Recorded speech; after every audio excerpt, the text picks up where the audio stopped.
Good afternoon and welcome, everyone. My name is Angie Barker Jackson, and I am the Vice President of Institutional Advancement here at Berkeley School of Theology. We are so delighted you have joined today's First Friday Lunch and Learn session. Today's a special day. It is Lunch and Learn's third birthday. We've been doing this monthly program for 3 years as of today. So we celebrate that and are delighted that you have joined us on this day. If you have not already, I invite you to introduce yourself in the chat. And we encourage you to set your video to speaker view for the best visual experience. As the program goes on and as Sam manages the room, you should see our guest and myself together on your screen as we talk about today's subject. Again, a reminder, no matter where you are or what time it is for you, we invite you to enjoy your lunch or some other good food during this time. That is why we call it Lunch and Learn. Joining me and hosting the program today is the Reverend Dr. Sam Fielder. Sam will be monitoring the chat, so if you have questions during the presentation, be sure to drop your questions there, and we will plan to address those questions right around 12:40. Thanks, Sam, for being my partner in crime and keeping me and our guest on track today. These Lunch and Learns have been designed with three purposes in mind: learning, connecting, and being. Each month, as you know, features a different topic and a new guest. And our hope is that the topics will stretch and challenge our minds, that we will connect and reconnect with others in the BST network, and that this will be a space of radical belonging. Thanks again for joining us on this first Friday of May, the month in which we celebrate and honor Asian American Pacific Islander Heritage Month. And today we are delighted to feature one of BST's gifted and thoughtful program staff, Reverend Dr. Lauren Lisa Ng, who directs BST's ARC initiative, serving Asian American congregations and young creative leaders. Reverend Dr. Ng is the quintessential creative, part poet, part prophet, part musician, part artist, and a whole masterpiece of a human being. To know her is to experience fully embodied joy and a beautiful zest for life. Lauren is a lover of God's good earth and all of her creatures. If you get a chance, I encourage you to ask Lauren about rescuing an injured rat from the mean streets of Berkeley earlier this year. She is always ready and willing to take others on an adventure, and those adventures often, always, include yummy vegan food. Today, we've gathered to celebrate her second published work, a memoir entitled Becoming Chinese: Essays on Self-Discovery from Head to Toe. To say that Lauren is a writer would be reductive. Words are more than merely combinations of letters. And as an artisan of language, words are her craft, and she uses them to create multisensory experiences in the imaginations of her readers. The essays in this book take us on a journey with stops at various geographical locations in time across a lifespan through her experience in an Asian American body. Currently, this book is only available on the Judson Press website, but I hear rumors that within a few weeks you will be able to purchase it through other booksellers, and we'll put that Judson Press link in the chat for you if you can't wait a few weeks. Welcome, Lauren, my friend. We are delighted for you to join us and eager to hear today about Becoming Chinese. Thank you so much, Angie. So for our audience, Lauren and I have decided together to manage today's program in an interview style. And so I have forecasted a few questions for Lauren, and we will start with those, and we'll be paying attention to the time to give you all the opportunity to interact with her as well. And sprinkled throughout our conversation, she promises to read some excerpts from the book for us. So, Lauren, let's start with the title, Becoming Chinese. It implies for us a journey rather than a static state. So, talk with us about what point in your own life you realized that your heritage was something that you had to actively claim or become. Yeah, thank you for the question. And hello, everyone. Welcome. So glad to see all your faces. Um, the journey for me, it's interesting. When you read in the book, you see that there is this um, journey of understanding who I am, reclaiming who I am, reclaiming ethnic joy and identity.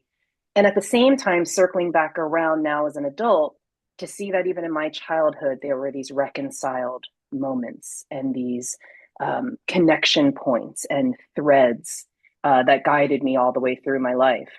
And so when you ask the question, at what point did I realize it was something to actively claim or become? I would say for me, as I think it is for maybe some of you, when I left my hometown of Malvern, Pennsylvania, and headed off to expand my horizons and my worldview in college. And so I went to Oberlin College in Ohio, and I had never seen so many Asians in my life Mm. outside of Chinatown, Philadelphia, when my parents would take me into Chinatown.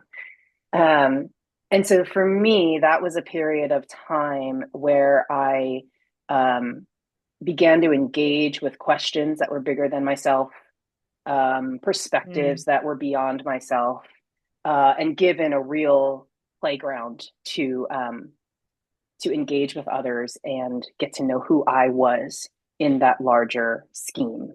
Yeah. So I want to read a couple pages from the chapter of ears that says a little bit more about what I'm talking about. So um, it reads, by the time I was in my first semester at Oberlin College in the fall of 1996, intoxicating ideas and thrilling new ways of seeing the world were flitting into my psyche like the leaves that fell in droves from the trees in our main quad Tappan Square. First, despite being in a small town in Ohio, there were more Asians at Oberlin than I had ever seen outside of Chinatown. My first roommate was a Korean girl from New Jersey, and there was even an Asia House dorm that I would visit for meals now and then at the invitation of friends who lived there. I signed up to be editorial staff for the Asian Literary Magazine. I enrolled in the introductory Mandarin language course, and after submitting a portfolio of my poetry to the creative writing program, I was accepted into my first writer's workshop. My junior year, I went to London for a semester with Oberlin's study abroad program. Our group was a combination of English and theater majors, accompanied by two professors. We studied social semantics, clutching John Berger's ways of seeing in our hands as we visited museums and historical sites, and we took in 3 theater performances a week at venues ranging from Shakespeare's Globe to pub theaters located at the farthest reaches of the underground lines. Lots of things came together for me during that fall semester in London. I learned about imperialism, colonialism, white supremacy, and patriarchy, and the effects these systems of power have on marginalized communities. My brain was bursting at the seams with new knowledge and perplexing questions. It was a magical time, and I wished it would never end. But someone was waiting for me at home. Daniel had been my boyfriend since our final year of high school. We met in art class. He did leather work while I painted large canvases with acrylics, and we ended up as senior prom dates. When I left for college, we worked hard to keep our long distance relationship going strong while he remained in Pennsylvania. Mind you, this was a time before cell phones. Email was just starting to take off. And so we wrote each other long handwritten letters and spent hours on the landline, racking up costly telephone bills. Our relationship had weathered distance and disagreements, but in London, I was faced with a challenge to our relationship that I hadn't anticipated. How could I be in a relationship with, let alone someday marry, a white man whose very existence embodied the oppressive systems I was learning to reject and dismantle? One chilly night in October, I sat on the stairs inside the Gower Street flat I shared with 5 other students. The coiled telephone cord stretched tautly from the wall of our galley kitchen to the receiver I held tightly against my ear. Daniel was on the other end of the line in his Philadelphia apartment, 3,500 miles away and 5 hours behind. We can't be together, I said quietly. It won't work. But it can, he replied desperately. I'll do whatever it takes. I pushed back, hard. I went on a tirade about the Madame Butterfly effect, Miss Saigon, and the exotification and objectification of Asian women in the white male imagination. Daniel listened. I denounced Orientalism and the centuries of looting and plundering that resulted in the objects I'd seen on display at the British Museum earlier that day, art and artifacts that belonged back in the countries they were stolen from. He listened. I told him he had no idea the magnitude of his white privilege and that he needs to read Peggy McIntosh's essay, Unpacking the Invisible Knapsack, if he was even going to begin to understand. He said he would absolutely read it. I warned him that if we ever had kids, they would be half Chinese and he would understand race and ethnicity in a way he never had. And he would need to be ready, like really freaking ready. Daniel listened to it all. The next day, he booked his flight to London for my fall break. It would be the first time we'd seen each other in months and his first ever trip over the Atlantic Ocean. When he arrived at my flat, he unfolded his Xerox copy of Peggy McIntosh's article and showed me his notes, scribbled all over the text and crammed into the margins. My life experiences traveling abroad were irrevocably changing me, and in that moment, it was clear they were changing him too. Less than 3 years later, we were married. Really beautiful. Thank you for And that's sharing. Daniel right there, who you see. Yes, we see Daniel. Glad you're here today, Daniel. What a really beautiful and powerful story, and also really vulnerable, which is what you and I had decided we would talk about next a little bit. Yeah, yeah. Um, the vulnerability in sharing personal stories, whether they're stories of just kind of, intellectual and emotional growth, but also changes to one's, faith systems and frameworks and all of those sorts of things. Talk to us a little bit about that. Which chapter was the most difficult to write when you think about balancing, a public role or public persona with your own private journey through becoming spiritually, emotionally, intellectually, all of those Yeah, sorts of things. yeah, absolutely. I mean, all of us who are writers, right? We come up against this challenge, this dilemma over and over again. As somebody who primarily writes in poetic form, that's a little easier. You can sort of like allude to things and sort of abstractly reference things, and readers can kind of wonder, is that autobiographical, or could that be about her dad or her brother? But I can't really tell because it's in a poem. Writing prose is a little bit different, especially Right. memoiric essays. And so I came up against that dilemma in several ways at several times. How much of my own personal journey do I want to divulge? How am I being careful and thoughtful about those who I'm bringing into my stories, Hmm. and who I'm naming, or even just you know, involving in some manner. So that was a challenge that came up many, many times. But the one that I wanted to reference in response to your question would be the chapter belly. And Hmm. this is, as an Asian American woman, but also as a woman. And I talk a lot about body image, Hmm. what it means to struggle with and battle with our bodies, life for lifetimes. And of course, I'm also thinking through what that means, particularly for me as a Chinese American woman, and some of the ways that we as Chinese families think about food and use food as a it's an act of nourishment and nurture. We Right. love one another and ourselves through food, and how that bumps up against a lot of what predominant or dominant American culture tries to tell us, conspires to tell us, especially as women, about our bodies. And so I'm going to read one section for you from the belly chapter. That was probably the hardest one for me to write. Mm. I wasn't doing well after the birth of my second child, physically or mentally. I had gained 15 more pounds during my pregnancy than recommended by my doctor, and shedding the weight after my daughter was born was not happening as I had hoped it would. My days at home with a newborn, an energetic 2-year-old, and an anxious miniature dachshund were long and arduous. Daniel had started his first company, which meant he was working long hours and boarding flights, some of which were international, almost every month. Despite having my parents and a lot of friends nearby, I felt more alone than ever. And when I dared to look at my body below my swollen breasts, I hated what I saw. In this time, which was likely a season of postpartum depression, I consumed food feverishly and at strange times throughout the day. I snacked when my older daughter snacked. I scarfed down meals in the brief overlapping minutes that both of my babies went down for their naps.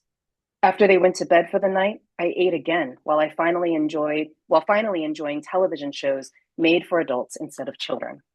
I knew I was binge eating, but I couldn't bring myself to stop. I remember the first time I put my head into the toilet bowl and vomited up my meal. I struggled with the decision, but ultimately decided that what I had eaten was better outside my body than in. My eyes welled with tears as I did it, both from the induced abdominal pressure and from the guilt that racked my body. Flushing the contents out of sight and out of mind, I cleaned myself up before Daniel got home. I would do this a handful of other times over the next few months until something happened that brought an abrupt end to my dangerous behavior. I had said goodnight to both girls, swaddling my younger in her crib and reading a book to my older daughter, Sage, before tucking her in. I knew I had limited time before Daniel would return from work. After devouring my dinner in a matter of minutes, I went to the bathroom to force it all up. As I leaned over the toilet, Sage suddenly appeared in the doorway. "Mommy?" she said, sounding frightened. "Are you okay, Mommy?" I quickly wiped my mouth, clutched my belly, and managed to smile. "Oh, Sagey, yes, I'm fine. I was just feeling a little sick, but I'm all better now." After washing my hands, I guided my 2-year-old daughter back to bed, assuring her of my well-being one more time before kissing her on her forehead. "Sweet dreams, Sagey," I whispered. I went into the living room and sat on the couch, my mind wildly awake and racing. A thick fog was clearing as I wept about what my daughter had just witnessed. I thought about how I would feel if either of my girls were to do what I had done. I thought about my belly, burning from its recent trauma, and how it had nourished them both in my womb. I thought about mothers and daughters, light and dark, the opposing energies in us all, and the balancing act required to do right by ourselves and by those we love. I vowed never again to commit such an act of self-violence and to wage more peace than war with my roundest part. I promised to try harder to look upon my belly with compassion and to feed it, nurture it, and offer it some of the generosity I so freely give to others. Mm. Wow. So that was a hard one to write. Yeah, It's I a bet it hard one to was. read, but Yeah, I wonder if it's a more of a shared experience among many of us than I, you know, once would have thought or would certainly yeah, hope. And so I feel like one of my responsibilities as a writer too is to, when I'm able to, and if I feel comfortable, share my experiences in the hopes that others will, as I write in the preface, be on the same side of the river as me. right. Yeah. Mm. Yeah, I'm willing to bet there are lots of folks that saw themselves in that story. Mm. What do the girls say when they read that chapter now? These girls who are virtually adults Yeah, yeah. now? Well, I haven't read it yet. They have not read it yet. Yes, it's hot off the presses, and they have. Okay, they didn't Sage read a doesn't have a copy. manuscript No, before. no, Okay. I'm trying not to be one of those moms that's like, "Have you read my book? Have you read my book?" So I'm kind of like letting them get to it when they're ready. However, I did let them know ahead of time that there was this part in the book, and I did tell them, I gave them, a synopsis of what it was about. And I said, I didn't want you to find that out when everybody else does. I Right. want you to know that I went through a hard time, and I share that pretty openly in the book. And so they both received that, and said they looked forward to reading it. And yeah, yeah. Yeah. Mhm. And yeah, spark lots of conversations, I imagine, between mothers and daughters everywhere, Yeah, yeah, absolutely. for sure. Hmm. So you named several family members in that reading alone that you shared with us, but for those of us who have read the memoir cover to cover or who are in the midst of it, we we find lots of stories about family members. And so I'm curious about how you navigated that delicate balance between your own truth, the truth of your experience through the lens of your own eyes that Yeah, and ears and all of the other parts, right? yeah, Versus their privacy or perhaps their very different perspective on the same experiences. yeah. How'd you manage that? Both with immediate family members who are still living and very much a part of your life, right? And who many of us know. But also Absolutely. you talk about telling ancestor stories also, and they're not here to defend themselves. So Yeah, talk a little bit about that for us. yeah, absolutely. Um, that came up a lot, quite a bit for me. And my husband and my dad, who are both here, know that I even had many conversations with my immediate family members. And there's a whole section in the book too where I write about memory, Mm, um, and silence, when we tell and when we keep something silent, the stories we tell, the stories that we keep to ourselves, and the meaning and purpose and intentionality between either of those choices. And when I talk about memory, I talk about, there's a part that's with my mom and I, when she takes me up to the Golden Gate Bridge when I'm visiting California during college, and she tells me the story of when she immigrated as an 8-year old to the United States from Singapore, and she saw the looming Golden Gate Bridge and thought her head was going to graze the bottom of the bridge.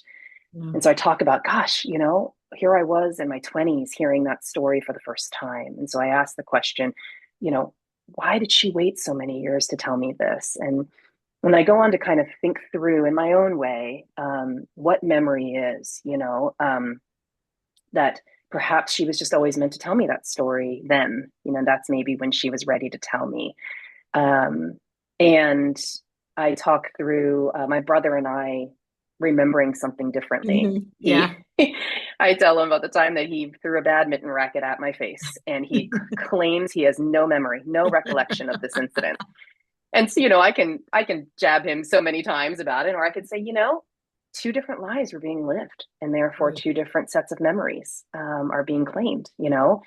And so, as I shared, hopefully, with thoughtfulness and care about my family, and their stories are intertwined into mine and put here in these pages for all to see, Right. that these are my stories. These are the ways that I experienced it, and that I hope that it's a gift to you as my family, Mm. to see how I experienced it, and I hope that you I hope I'm not offending anybody.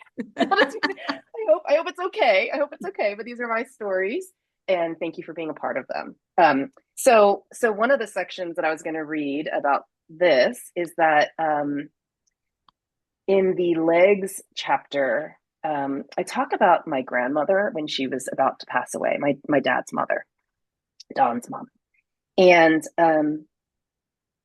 again, this is about how we not only experience memory, but how we process that through our lives. So there was a way that I've always interpreted my grandmother's last moments on Earth, that arced towards a lot of possibility and hope. But I was curious about what was actually going on with her in those last moments.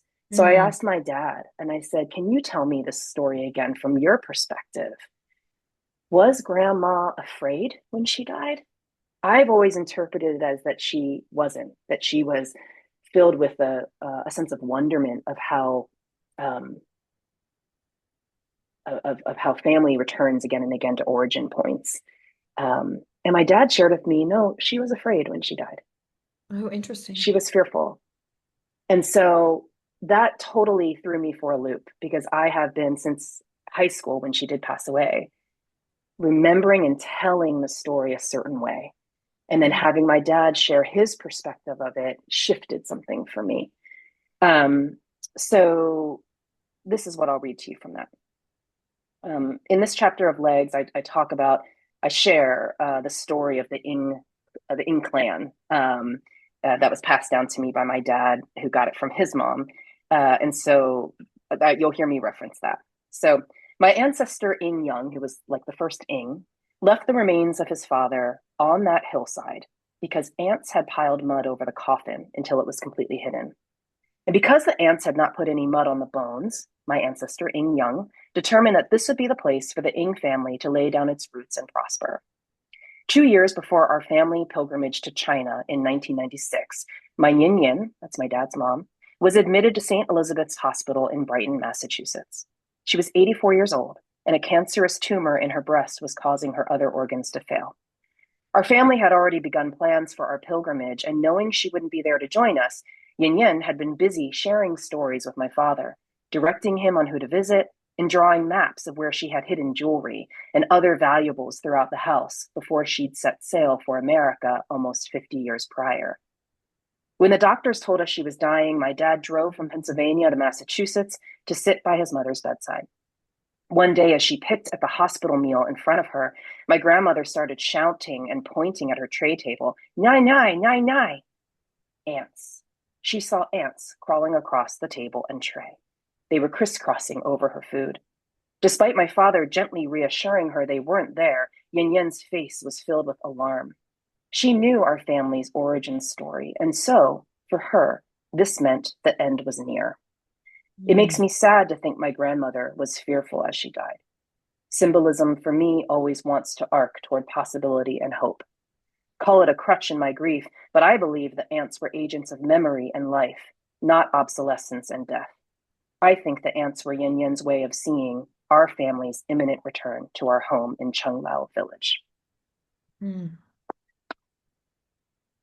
Yeah, so it's funny, when we tell stories, when we share stories, Yeah, when we take the time to listen to others' experiences of and recollections of events, it shifts things for us. And I think there's room for both. absolutely. It's really lovely, really beautiful. Hmm. That was an example of different perspectives on the same memory. Um, what about what about the idea that it's kind of a sign to memoirists that when they write, often hidden memories Hmm. surface? Did you experience anything like that as you attempted to recall experiences and craft these essays, in the way that you put it together? Did you have any of those kind of aha moments or realizations when memories that you didn't even know were there Yeah. surfaced or returned to you in some way? Yeah. Yeah, that definitely happened in big and small ways. One of them was not a memory that I had forgotten. It didn't need to resurface, but it did show up in a way I didn't expect it to. Hmm. Um, in that same chapter of Legs, I was struggling for a way to get started. I had the story of the Ing clan, the origin of our family's story, Right. and then I didn't know what to do after that. Um, and then all of a sudden, I thought through the sense of what it means to belong and what it means to be inside or outside, inside a circle or outside of a circle. And I talk about at the end of that chapter that I feel like that's where our legs are taking us. It's not about a point A to point B destination, but rather a circling round and around back to origin points that our legs take us on. And that's where Mm. a sense of belonging comes from. So as I struggled with figuring out how to tell that story or make that point in the chapter, this memory of my friend Ginny growing up came to the surface. So Mm. that's where legs kind of starts off again after the story of the origin of the Ing clan. Ginny is not her real name, but when you read the book, if you haven't already, you'll see that there was a pretty cruel childhood act, that several of us kids in the neighborhood allowed to happen, either did or allowed to happen to my best friend growing up, Ginny. Um, and so I start that chapter by talking about my legs were pumping hard because after this thing happened to Ginny, I ran. I ran. I ran and hid in my room. And I didn't expect that story to come up in the way it did. Mm. And then it reminded me, gosh, why didn't I may not have been the one to do the deed. I may not have been the one to physically harm her. But what was going on for me in that moment, you know? And it was that sense of, oh my goodness, it's not me. I didn't do anything to stop it because I was part of the majority. She was the one being picked on. And that was a new experience for me. I'd been used to being the one being picked on and singled out. And so I tie that together again with what it means to belong. Is it about being on the inside while somebody else is on the outside as the target? Or is it something else? Yeah. How did remembering that story, how does or does it at all? I don't know. Has it, prompted any reframing of other things or given you insight into other experiences that you didn't expect?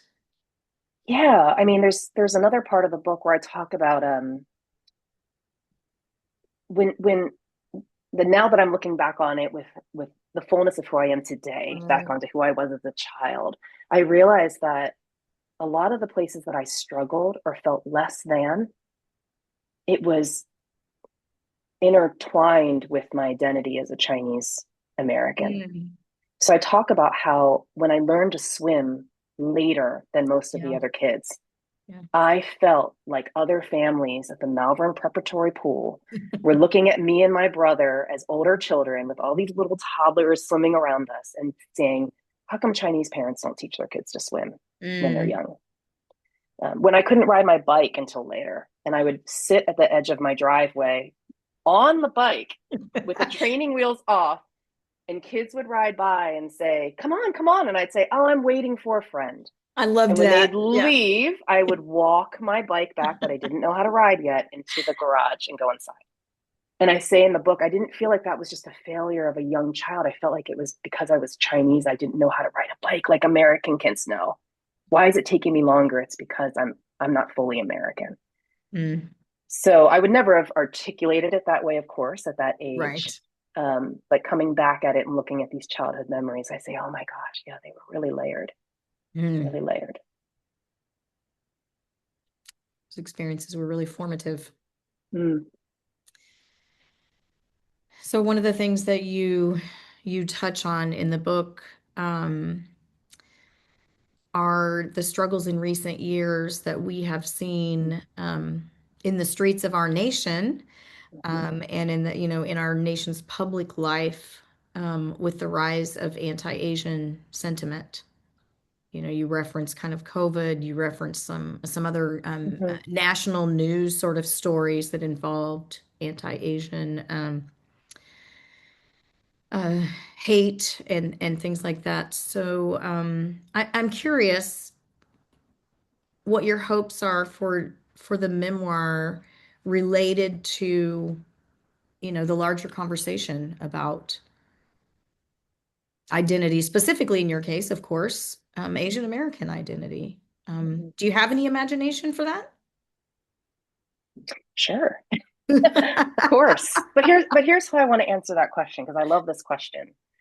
And as I thought about it this morning, this is how I'd like to answer it. I came up to Rachel Lawrence. I said, we need to publish this book soon because this is timely. I'm talking about Trump's two administrations. I'm talking about anti-Asian hate. Like this is timely. And there have been several books already published, gosh, in 2021, 2022, about these things Right. as well. In some ways, you could say I'm late to the game. This was how long it took me to exhale. And I Mm. thought about, in the same ways that we inhale oxygen and we exhale, and the carbon dioxide we exhale changes the space around us, right? That when it comes to trauma and issues of safety and issues of identity, you know, we inhale what the world is presenting to us, Mm. right?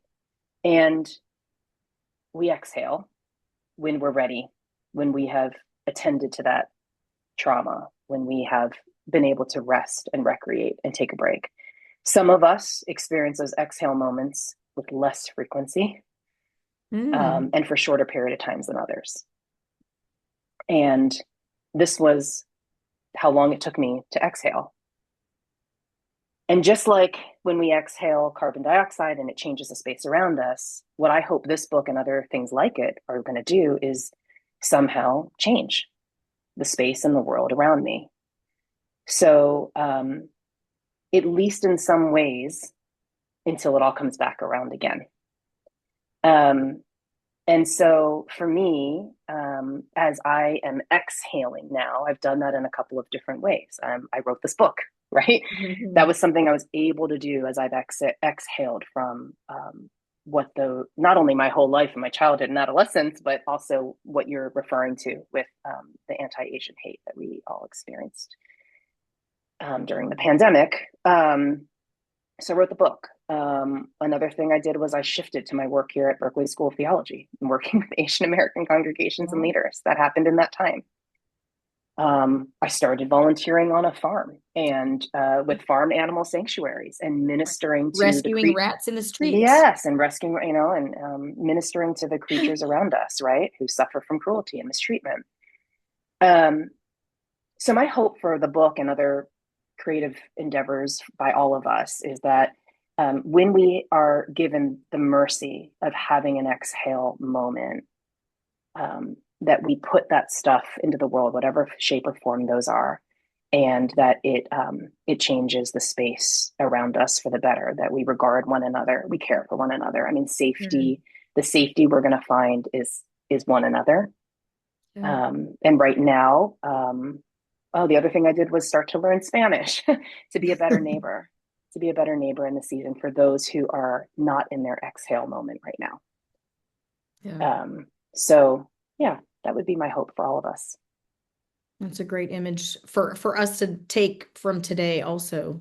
Um, Mm, I have one question for you. So I'm letting the audience know that I still have one more question. I'm going to ask one question now. So the rest of you that are in the room, be ready to jump on the opportunity to ask Lauren here in just a moment. And we'll have a couple announcements at the end as we always do, but we can push with questions and things probably right up until, 12:56 or 12:57.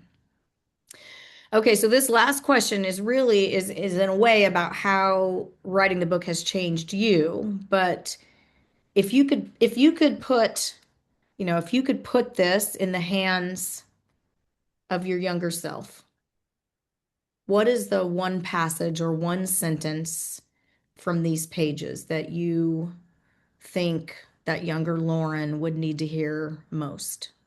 mm. I love this question, and I love that you said would need to hear most because the sentence I choose comes from the ears chapter. And the sentence is, and I'll read it in a moment in the larger context, but the sentence is, "These are the sounds of a world I know." Mm, And the context, and the reason why I would share that with my younger self is that as I wrestle through the book with what is native versus what is foreign, what belongs versus what doesn't belong, right? All of these experiences, that I realize now that there were always those reconciled moments for me of being both American and Chinese. mm, Um, and so the context that I'm going to read this passage from, where that sentence appears, is that I talk about in the ears chapter the Chinese ear cleaner. So Yeah. yeah, so if any of you don't know what that is, it's like this long piece of metal, with a little tiny little ear scoop at the bottom, little spoon at the bottom. I haven't And Googled it yet, but I intend to. yes, I mean it looks for those of us who have grown up hearing, you don't even put a Q-tip in your ear for Right. danger of ruining your hearing. It looks pretty treacherous. Oh, There it your is. dad's My got dad's one. holding it up. I mean, this is the kind of thing like, when I went to college, my parents gifted me the ear cleaner because I was finally old enough to be trusted to clean my own ears and not hurt my hearing. So the ear cleaner is this wonderful act of love that usually a parent gives to a child to clean their ears. And I think I talk about in the chapter how other people get kind of skittish about it. And here is literally something that people call a foreign object going into Right. my ear, when in reality, I never thought of it as a foreign object. I thought of it as something native and normal and part of my life, right? So here's what I wrote at the end of the ears chapter. I never once thought of our family's ear cleaner as a foreign object that had no business going near the ear, much less inside the ear canal.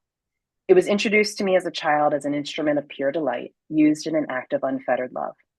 I realize now that, while I am still in the act of becoming Chinese, of reclaiming and celebrating my ethnicity, Asian culture, and heritage, my memories are riddled with reconciled moments of being both fully Chinese and fully American. These moments are woven together, seamless. They don't run parallel in my mind, but occupy the same course.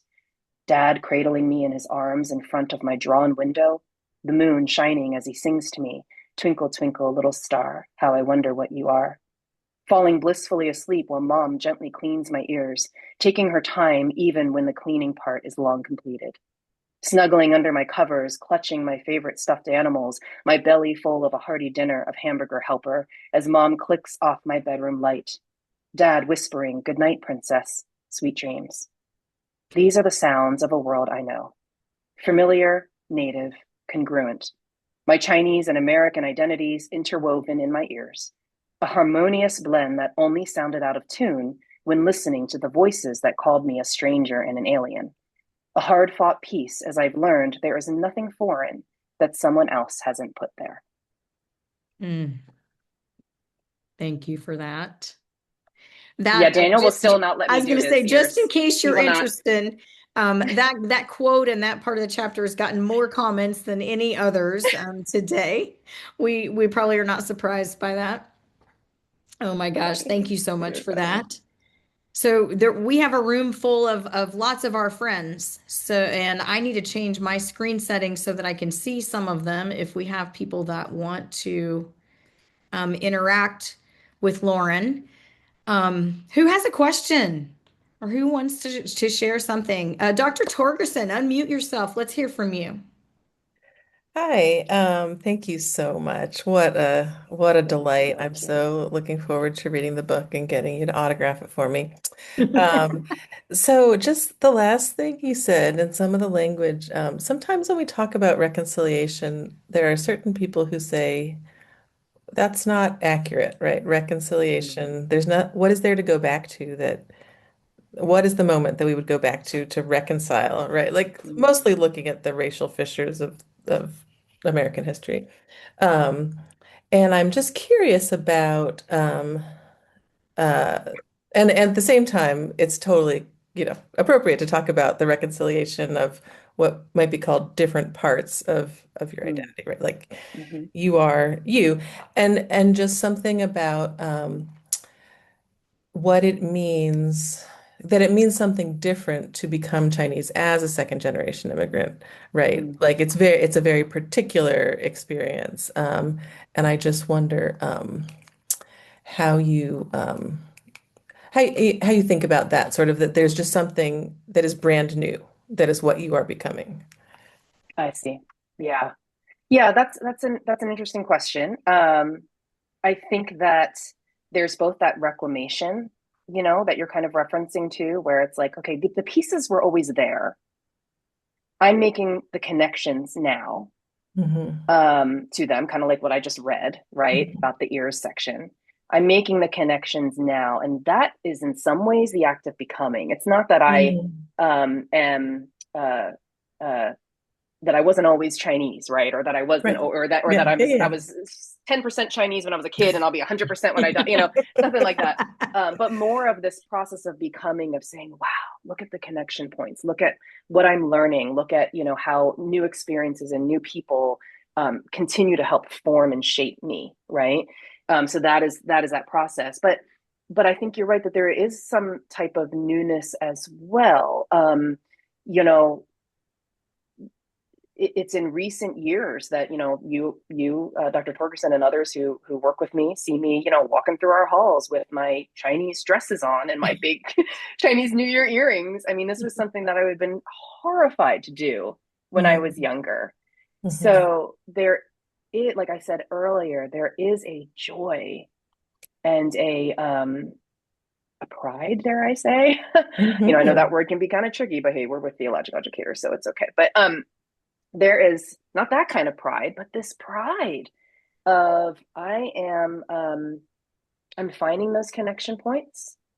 I like what I see. I Mm. like what I hear.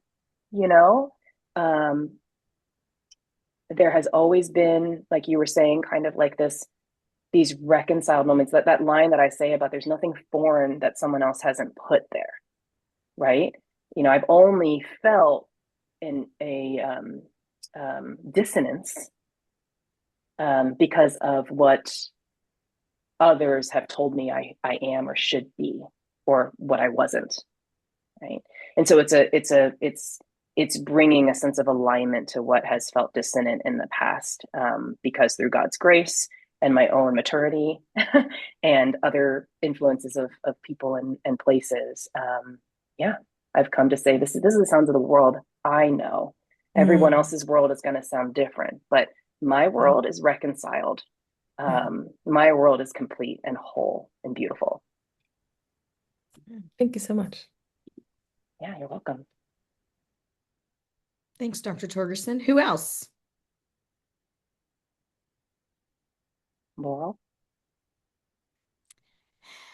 Dr. Irwin Deal, you missed a great Yep. opportunity to pick up the book in person last week and get it signed. Well, we were at the American Baptist Home Mission Society's conference. I'm sorry you missed that chance. I guess you'll have to take a circuitous route I'll be sending one to her anyway. to get one. Um, Kat Croswell asked about plans for an audiobook or perhaps a stage play.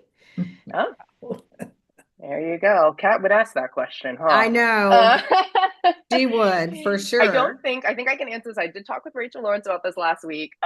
No plans currently for an audiobook, but it will be available as an ebook in all the normal places soon. But it's a great idea, Kat. And I think that Oh, Laurel Laurel. has a question. Yeah. Reverend Laurel has a question. Yeah. Hi, Lauren. Hi. First, I'm writing my own memoirs, but it's mostly for my children. Hmm. But I really want to affirm what I wrote in the chat, which was I appreciate your vulnerability because it does take a lot of courage to just say, this is me and this is my experience. And when I read the part about Belly, I went, Hmm. "Oh my gosh, she Hmm. really did put that out there." So Yeah.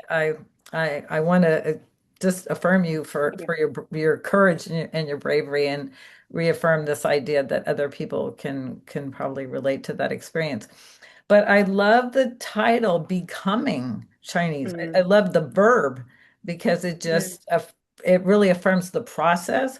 So I'm curious, now that this book got published, um, what, how have you been changed and how have you become even since publishing it and Hmm. getting it out there a week ago? Because I know lots of us were, we were with you in Space for Grace. I had Yeah. not only the blessing of hearing you preach, but the workshop that you did. So I'm Hmm. just curious, what threads are being woven since we were last together a week ago.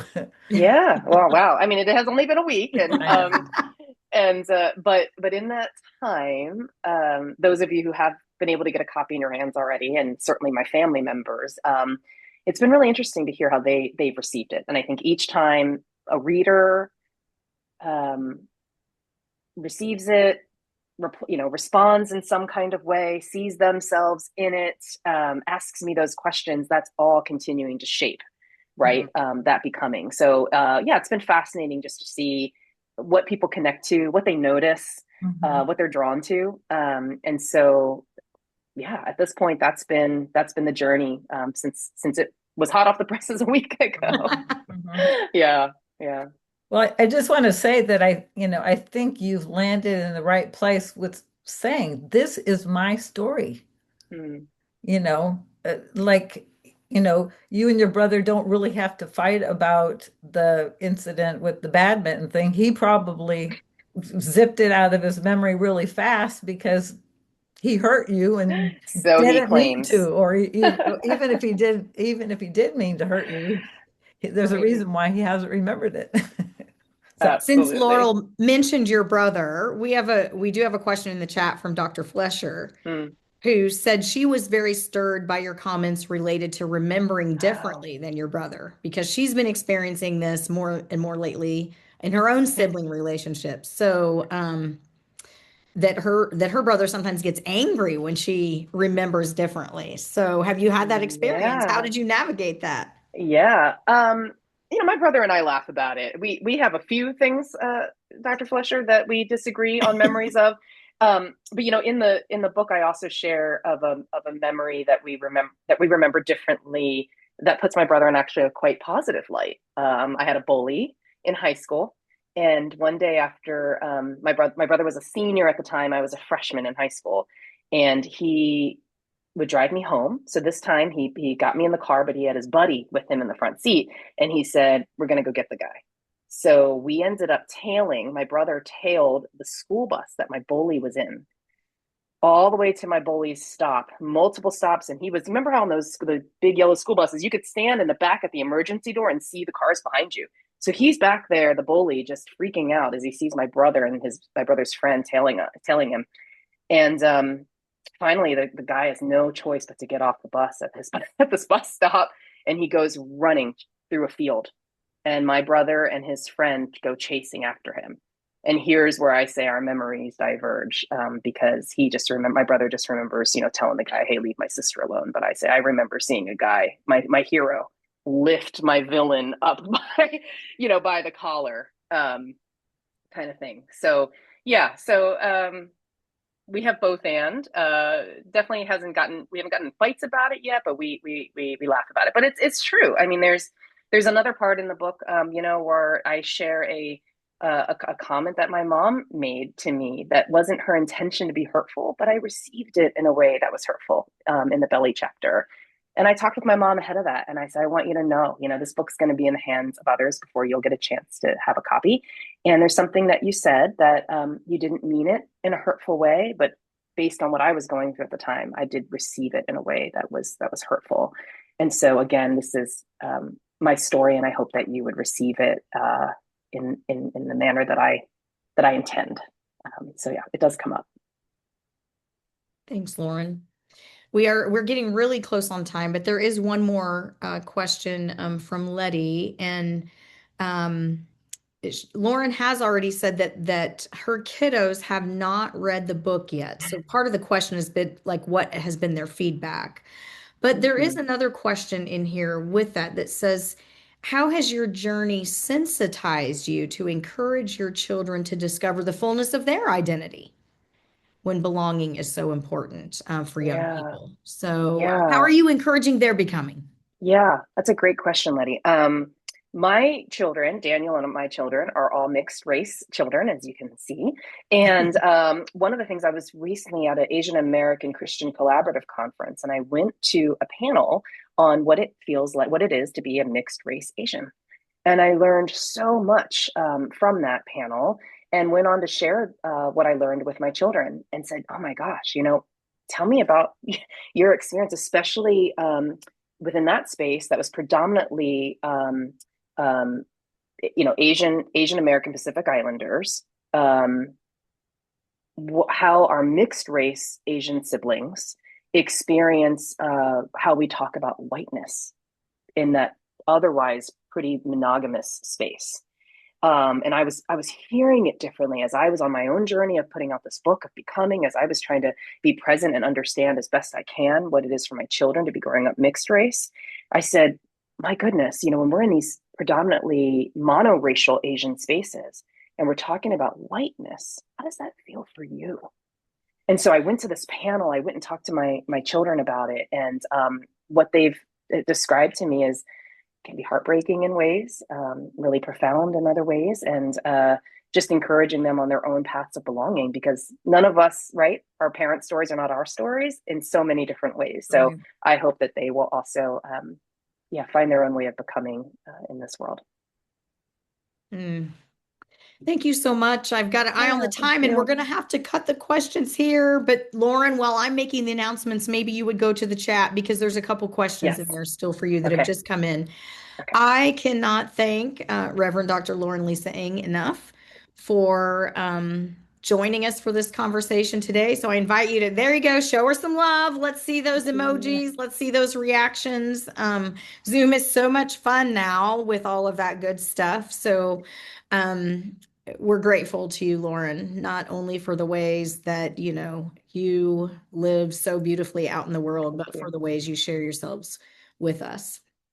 Before we log off, there are a couple of announcements for the BST community. Um, a special one about Friday Lunch and Learn. I say it that way because in June, we will be on the second Friday. The next Friday Lunch and Learn will be June 12th, the second Friday, featuring author, activist, artist, and joy enthusiast Bethany Meyer Evans. Bethany's Lunch and Learn session entitled Journey Through the Rainbow, a workshop on queer joy for queer folks and their allies. So please make plans to join us. It should be a really fun and joyful time of being together. Also, BST commencement is just 2 weeks away. None of us can believe that we're there. We're also very thrilled. The ceremony will be live streamed on BST's YouTube channel on Saturday, May 16th at 2 p.m. And on Friday, May 15th, 2 weeks from today, there will be several things happening on campus for our graduates in the afternoon. And then in the evening, the alumni office will host Living Sanctuary, a reception and program to welcome the class of 2026 into the BST alumni community on our campus. If you are an alum in the audience today and you want to attend this event, please purchase your ticket right away. Registration will be open for just a few more days before we have to turn in the count to the caterer. And then Lauren is going to make the final announcement about the ARC Initiative programming for 2026 before I bid you all goodbye. Yeah, So, thank Lauren? you. Yes, Dr. Angie shared in my introduction, I direct the ARC initiative at Berkeley School of Theology that serves Asian American congregations and leaders through storytelling. And so we have a lot of great events coming up in 2026. Thank you, Dr. Sam, for putting the link in the chat. But of most importance that I want to mention now, we are going on our pilgrimage this year to Manzanar National Historic Site here in California, one of the 10 incarceration sites used during World War II to unconstitutionally incarcerate Japanese Americans. And obviously the connections between then and now are meaningful and profound and timely. And so you're all invited to attend if you can, September 25th to the 27th, and registration is open now. But please check out our information and share with others. Thank you. Very good. Thanks again, everyone. We can't wait to see you June 12th. Have a great afternoon and a great weekend.